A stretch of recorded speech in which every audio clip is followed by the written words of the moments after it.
வணக்கம். டிசம்பர் 24ஆம் தேதி இன்னைக்கான முதல் பதிவு. பங்குச்சந்தையில் நடந்த சில விஷயங்களை விரைவாக பார்க்கலாம். முக்கியமான தகவல், நான் செபி ரெஜிஸ்டர்ட் அட்வைசர் கிடையாது. நம்ம சேனல்ல இருந்து எப்போதுமே ஸ்டாக் ரெக்கமெண்டேஷன்ஸ் கிடையாது. யூடியூப் சேனல் மட்டும் இல்லைங்க, மற்ற சோஷியல் மீடியா பிளாட்ஃபார்மான இன்ஸ்டாகிராம், வாட்ஸ்அப், டெலிகிராம்ல இருந்து கூட நாம ஸ்டாக் ரெக்கமெண்டேஷன்ஸ் வழங்குவதில்லை. மேலும் பணத்தை வாங்கிட்டு எந்த சேவையும் வழங்குவது இல்லை. பல போலியான குரூப் இயங்கிட்டு இருக்கு. தயவு செய்து ஜாகிரதையாக இருங்க. இந்த வீடியோவில் காட்டக்கூடிய அனைத்து கம்பெனிகளும் வெறும் இன்ஃபர்மேஷனல் பர்பஸ்க்காக மட்டுமே முதலீடு செய்யுங்கன்னு சொல்கிற வீடியோ கிடையாது. எந்த ஒரு முதலீட்லையும் ரிஸ்க் இருக்கும். ரிஸ்க் புரியாமல் இன்வெஸ்ட் செய்யாதீங்க. ரிஸ்க் புரியலன்னா தயவு செய்து இன்வெஸ்ட்மெண்ட்டை தவிர்த்துருங்க. நம்ம ருபி டிரைவர் சேனலை ஆதரிக்கிற அனைத்து நல்ல உள்ளங்களுக்கும் நன்றி. சில இண்டிவிஜுவல் ஸ்டாக்ஸ் மற்றும் செய்திகள் விரைவாக பார்க்கலாம். நேற்று டிசம்பர் 23ஆம் தேதி நிஃப்டி 0.7% அதிகமாக க்ளோஸ் ஆயிருக்கு. ஃபாரின் இன்ஸ்டிடியூஷனல் இன்வெஸ்டர்ஸ் 8,700 கோடி ரூபாய்க்கு வாங்கியிருக்கிறாங்க. 8,800 கோடி ரூபாய்க்கு விற்பனை செய்திருக்கிறாங்க. நெட் செல்லர்ஸாக இருந்திருக்கிறாங்க 168 கோடி ரூபாய்க்கு. டொமஸ்டிக் இன்ஸ்டிடியூஷனல் இன்வெஸ்டர்ஸ் 11,000 கோடி ரூபாய்க்கு வாங்கியிருக்கிறாங்க. 8,800 கோடி ரூபாய்க்கு விற்பனை செய்திருக்கிறாங்க. நெட் பையர்ஸாக இருந்திருக்கிறாங்க 2,200 கோடி ரூபாய்க்கு. பிப்ரவரி 1ஆம் தேதி சனிக்கிழமை மத்திய பட்ஜெட் தாக்கல் செய்ய இருக்கிறாங்க. அதை முன்னிட்டு என்எஸ்சி பிஎஸ்சி ஸ்டாக் மார்க்கெட்டை திறந்து வைக்க போகிறதாக மணி கண்ட்ரோலில் அப்டேட் கொடுத்துருக்காங்க. ஸோ ட்ரேடிங் நடைபெற இருக்குன்னு சொல்லியிருக்கிறாங்க.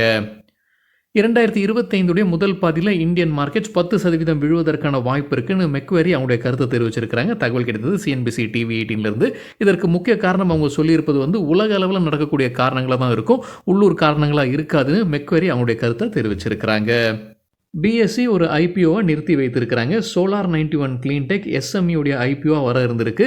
அதை இப்போ பிஎஸ்சி நிறுத்தி வைத்திருக்கிறாங்க. புகார்கள் எழுந்திருக்கு, அதனால் நிறுத்தி வைத்திருப்பதாக அதை விசாரிக்க வேண்டும்னு முடிவெடுத்திருக்கிறாங்க பிஎஸ்சி. ஐபிஓ ஓப்பன் ஆகிறதுக்கு ஒரு நாளைக்கு முன்னாடி இந்த நடவடிக்கை எடுத்திருக்கிறாங்க பிஎஸ்சி. தகவல் கிடைத்தது எக்கனாமிக் டைம்ஸ்லேருந்து. இதற்கு முன்னாடியும் எஸ்எம்இ பிளாட்ஃபார்மில் ஐபிஓ வந்த சில நிறுவனங்கள் மீது பிஎஸ்சி நடவடிக்கை எடுத்திருந்தாங்க. அதே போல் இப்போ சோலார் 91 கிளீன்டெக் மீதும் நடவடிக்கை எடுத்திருக்கிறாங்க பிஎஸ்சி. மமதா மிஷினரி ஐபிஓ குறித்தான அப்டேட். 3வது நாள் நேற்று முடிவில் சப்ஸ்கிரிப்ஷன் எவ்வளோ ஆகியிருக்கு? ஒட்டு மொத்தமாக 195 மடங்கு சப்ஸ்கிரிப்ஷன் ஆகியிருக்கு. ரீட்டைல் கேட்டகரி மட்டும் பார்க்கும்போது 138 மடங்கு சப்ஸ்கிரிப்ஷன் ஆகியிருக்கு. டேம் கேபிட்டல் ஐபிஓ நேற்று 3வது நாள் முடிவில் ஒட்டு மொத்தமாக 82 மடங்கு சப்ஸ்கிரிப்ஷன் ஆகியிருந்திருக்கு. ரீட்டைல் கேட்டகரி மட்டும் பார்க்கும்போது 27 மடங்கு சப்ஸ்கிரிப்ஷன் ஆகியிருந்திருக்கு.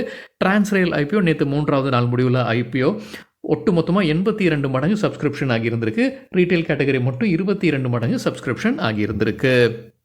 வென்டிவ் ஹாஸ்பிட்டாலிட்டி ஐபிஓ நேற்று 2வது நாள் முடிவில், தப்பாக இங்கே டிரான்ஸ்ரயில்னு போட்டிருக்கேன், டிரான்ஸ்ரயிலில் வென்டிவ் ஹாஸ்பிட்டாலிட்டி ஐபிஓடைய 2வது நாள் நேற்று முடிவில் ஒட்டு மொத்தமாக சப்ஸ்கிரிப்ஷன் 1.3 மடங்கு ஆகியிருந்திருக்கு. ரீட்டைல் கேட்டகரி மட்டும் பார்க்கும்போது 2 மடங்கு சப்ஸ்கிரிப்ஷன் ஆகியிருந்திருக்கு. கர்நாடகா அரசு மைனிங் லேண்ட் மற்றும் லீசஸ்க்கு வரி விதிக்க இருப்பதாக மணி கண்ட்ரோல்லேருந்து கிடைத்த தகவல். போன ஜூலை மாதத்தில் சுப்ரீம் கோர்ட் ஒரு ஆர்டர் பாஸ் பண்ணியிருந்திருக்கிறாங்க. மாநில அரசு முடிவு செய்யலாம் ரெட்ரோஸ்பெக்டிவாக டேக்ஸ் போடணுமா வேண்டாமா இந்த மைனிங் லேண்ட் லீசஸ் சம்பந்தமாக. இப்போ கர்நாடகா அரசு அந்த முடிவை எடுத்திருப்பதாக மணி கண்ட்ரோலில் அப்டேட் கொடுத்துருக்காங்க. இதனால் சில ஸ்டாக்ஸ் பாதிப்படைவதற்கான வாய்ப்புகள் இருக்குன்னு ஒரு பட்டியல் அதே செய்தியில் கொடுத்துருக்காங்க.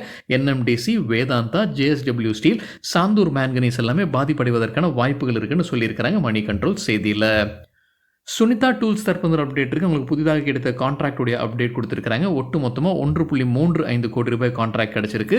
யார்கிட்ட இருந்தாலும் மதசன் குரூப் உடைய நிறுவனமான CTM இந்தியா லிமிடெட் கிட்ட இருந்து கிடச்சிருக்கு. Mutual engineering and plastic moles மற்றும் வேறு சில கஸ்டமர்ஸ் கிட்ட இருந்து கான்ட்ராக்ட் கிடச்சிருக்கு. ஒட்டு மொத்தமாக 1.35 கோடி ரூபாய். ராயல் ஆர்கிட் ஹோட்டல்ஸ் தரப்பில் அப்டேட் இருக்குது. அவங்க அலகாபாத்தில் புது ஹோட்டலை திறக்கிறாங்க. ரிஜெண்டா இவோ லைஃப் டோம் சிட்டி.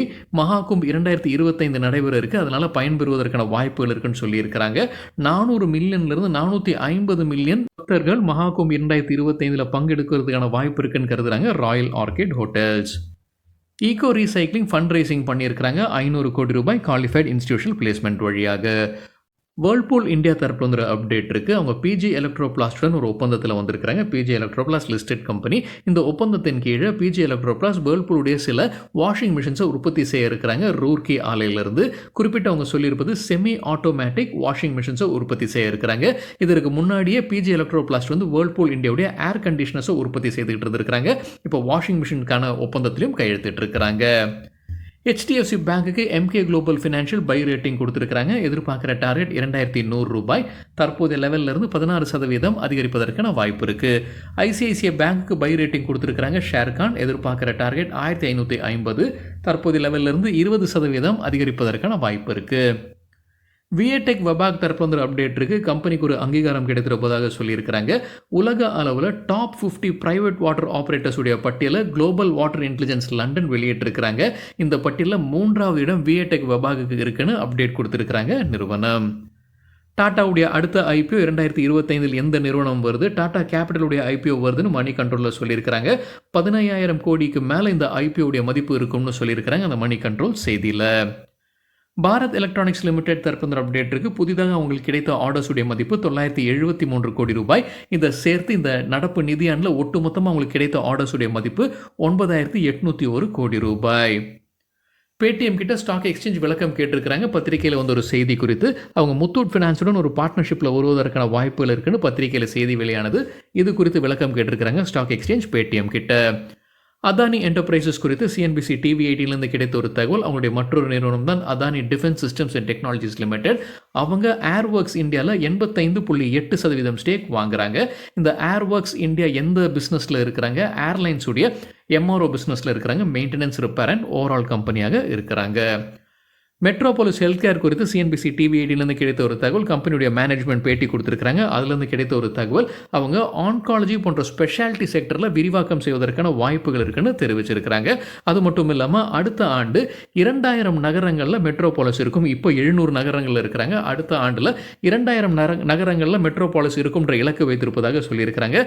விலை ஏதாவது ஏற்றுறாங்களான்ற கேள்விக்கு இப்போதைக்கு அது குறித்து எந்த முடிவும் செய்யலைன்னு கம்பெனியுடைய மேனேஜ்மெண்ட் பேட்டி கொடுத்துருக்காங்க CNBC TV 18க்கு.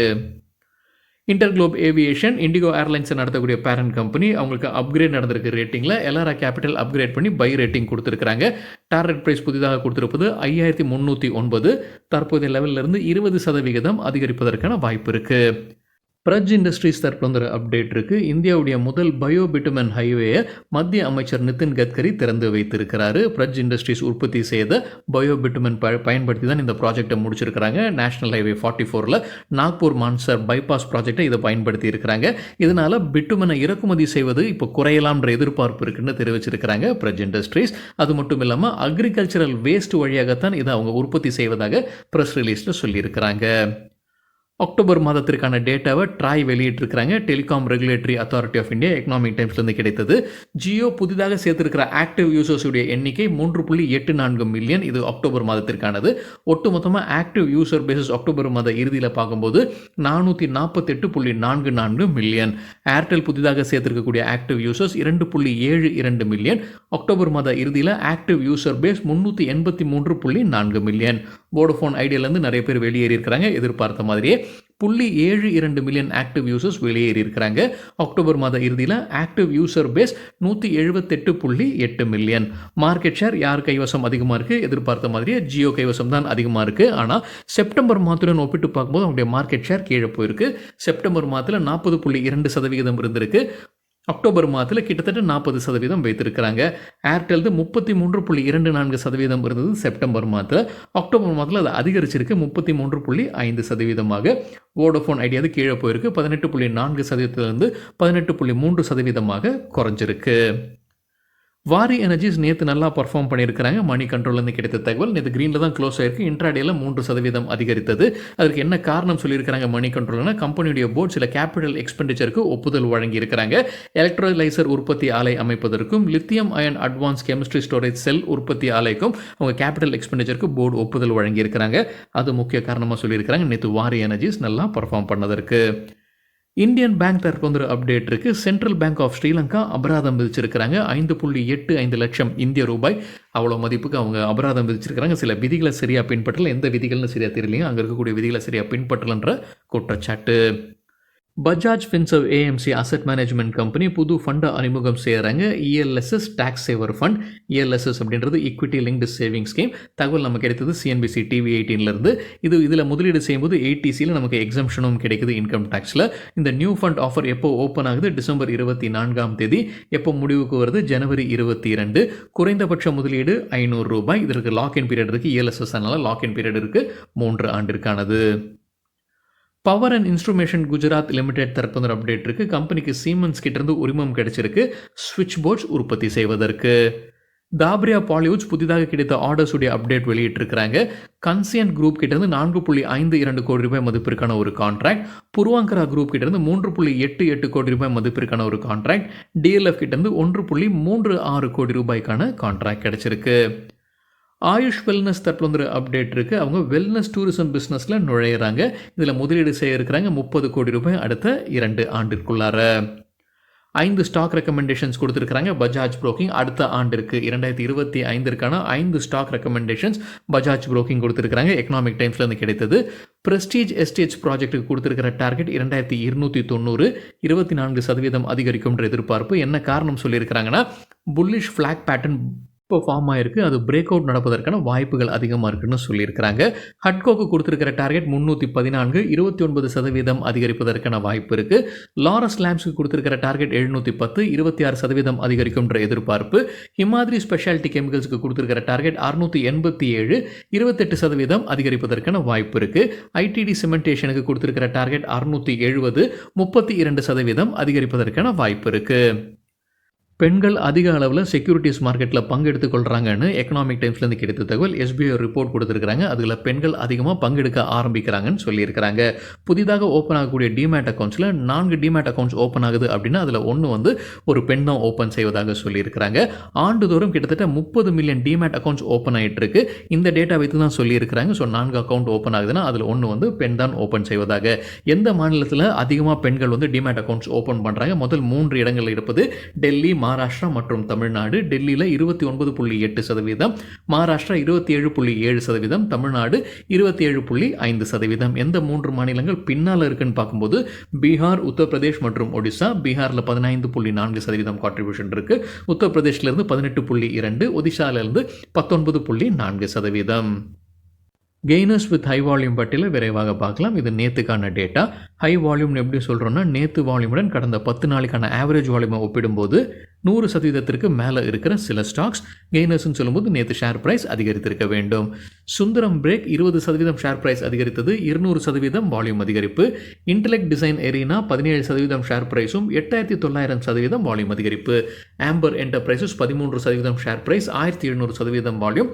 Star Cement 11% share price அதிகரித்தது, 1500% வால்யூம் அதிகரித்தது. ஏஷியன் ஹோட்டல்ஸ் 10% ஷேர் ப்ரைஸும் 600% வால்யூம் அதிகரிப்பு. இந்தியா சிமெண்ட்ஸ் 8% உயர்ந்தது, 717% வால்யூம் அதிகரித்தது. நேற்று நம்ம செய்தி பார்த்துருந்தோங்க. காம்படிஷன் கமிஷன் ஆஃப் இந்தியா ஒப்புதல் வழங்கி இருந்திருக்கிறாங்க அல்ட்ராடெக் சிமெண்ட் டேக் ஓவர் பண்ணுறதுக்கு. அது ஒரு முக்கிய காரணமாக பார்த்துருந்தோம். பஜாஜ் ஹெல்த் கேர் 7% அதிகரித்தது, 400% வால்யூம் அதிகரிப்பு. மேன்கைன் ஃபார்மா 7% ஷேர் ப்ரைஸும் 120% வால்யூம் அதிகரிப்பு.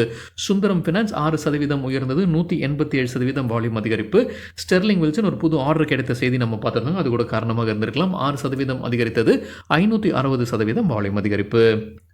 லூசர்ஸ் வித் ஹை வால்யூம் பட்டியலில் ஹெல்த் கேர் குளோபல் 11% விழுந்தது, 163% வால்யூம் அதிகரிப்பு. டாம்ஸ் இண்டஸ்ட்ரீஸ் 9% சரிந்தது, 288% வால்யூம் அதிகரிப்பு.